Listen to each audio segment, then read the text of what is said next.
What's going on, guys? This is Ryan with the RK Outpost, and I just got done watching the Game Awards. Yes, somehow I made it through the entire thing, as cringy as it was, but we knew that it would be, because this is not by and for gamers. This is by and for games journalists, and it always has been. I have to admit, I played some Cyberpunk in between to get me through the worst parts of it, but it was laden with all the things you would expect, all the diversity, all the virtue signaling that we come to expect from modern-day games journalists. And of course, the game that they wanted to win this entire time, despite what players said, despite what actual gamers wanted, of course, it ends up winning. Congratulations to Naughty Dog and The Last of Us Part 2, winner of the Game of the Year. Who could have seen this coming? Of course, this is selected by games journalists. They like to say that there's a fan vote. And of course, we got to go and vote for all of these things, make it feel like our votes actually mattered in the end.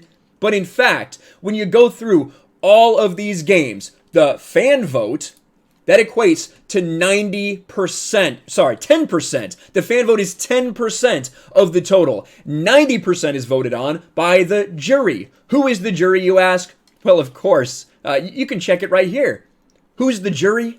Of course, it is games journalists. If this ever comes up, here you go. Ars Technica, Easy Allies, Engadget, Entertainment Weekly, Game Informer, Games Radar, GamerRanks, GameSpot, Giant Bomb, Hollywood Reporter, IGN, Kinda Funny, Polygon, PC Gamer, right? It is games journalists. That is who are voting on these things. This is the games journalist player of the, or game of the year. It also won Best Game Direction. It also won Best Narrative. Again, because the woke games journalists, this is what they wanted to win. It's what they have wanted the entire time. They have done everything they can to keep every other game down, all the while promoting The Last of Us Part 2. Congratulations to Ghost of Tsushima. I can't believe they actually won this one. Best Art Direction. Won something from The Last of Us Part 2. And then Final Fantasy VII Remake won this. Took this away from The Last of Us Part 2, throwing them a bone to make it seem like the entire thing wasn't just for Last of Us 2. And to be fair, I do think that Final Fantasy VII Remake deserves this. I also think that that could have been a right in there with art direction as well. Final Fantasy VII had a lot of very distinct art in it, or very distinct style. So I could see it competing there as well. But it's a joke that the best narrative, the best game direction, the game of the year, go to The Last of Us Part 2. When you look at the scores, when you look at the reaction, you know that it's the case. We know who the real Game of the Year is, voted on by the actual players, actual gamers, not games journalists. Who was that? That's right. Ghost of Tsushima was the player's voice winner, the one that is all fan votes, the one that Neil Druckmann so arrogantly thought that he could win by activating the little weirdos, activating The Last of Us Part 2 stands, who are pissing their pants right now. They're so happy. They wanted, listen to this is hilarious. After I made a video talking about Ghost of Tsushima, this is how you know you're delusional. They said that gamers' voices shouldn't be counted. We should only listen to the critics. Those are the people that are really qualified to tell us what the best game is. That is your stereotypical Last of Us 2 fan, just so you guys all know. The ones that rated Jeff Keighley's tweet, right? That rated Jeff Keighley's tweet and tried to tell him, you can't do this. You're giving in to the alt-right, as if to say that those are the only people that wanted Ghost of Tsushima to win. Ghost of Tsushima was an incredible game, deserved way more recognition than player's voice and best art direction. Let's just be honest with ourselves. We've seen the Metacritic scores over and over again. You see the overwhelming positive support for this game, and you see the complete split in a fan base for The Last of Us 2. It really shouldn't be this hard. You go through, there was a lot of other things. You guys know this. They do multiplayer. They do best performance. Oh, we got to talk about best performance. I almost forgot. Laura Bailey as Abby for The Last of Us Part 2. Now, before I get into the actual character, right? Laura Bailey is a really good voice actress. She is someone who is in a ton of games because she is so renowned for her work. She does a great job despite what she is being asked to do. But when you think of the irony of Abby getting this, presented by Brie Larson. You want to see cringe? Brie Larson was wearing this outfit. I don't know if she wore this because she knew she was going to give it to Abby, and this is maybe how Abby would dress. I don't know. But Brie Larson presents Abby with the performance of the year. Congratulations to Laura Bailey, I guess. Now, Brie Larson was cringe, as she always is, but so is the entire thing. And that's always how we know it is. It was hours and hours of crap. We did get a couple cool announcements, and we'll probably be breaking that down at some point in the next couple days about games that are coming and why.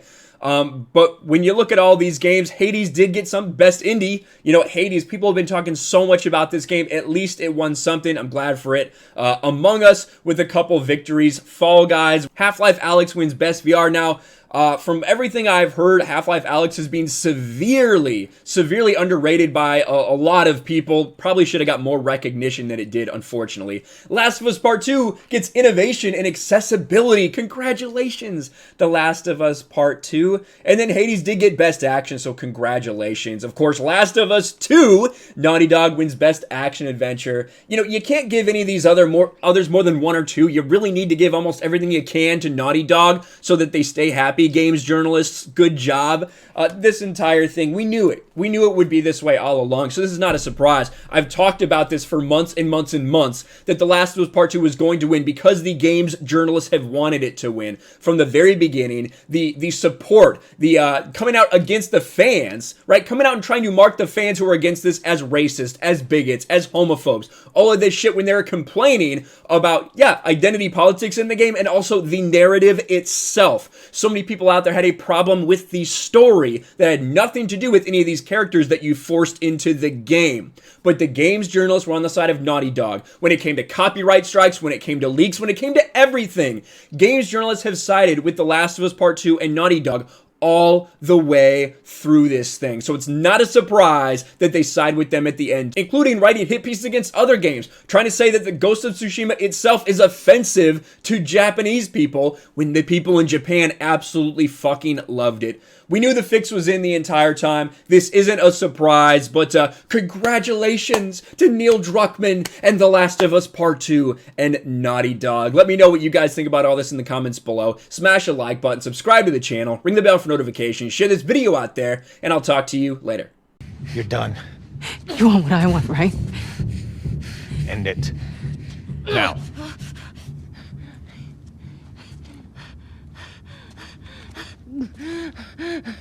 Joel, get up. Joel, fucking get up. Please stop. Please don't shoot. Joel, please get up. Thanks for watching, everyone, and a huge shout out to my patrons. I appreciate you guys so much. Want to follow me on Twitter or Instagram? Check out the description below. You'll find links to my P.O. box and my Patreon as well. And I'll talk to you guys later.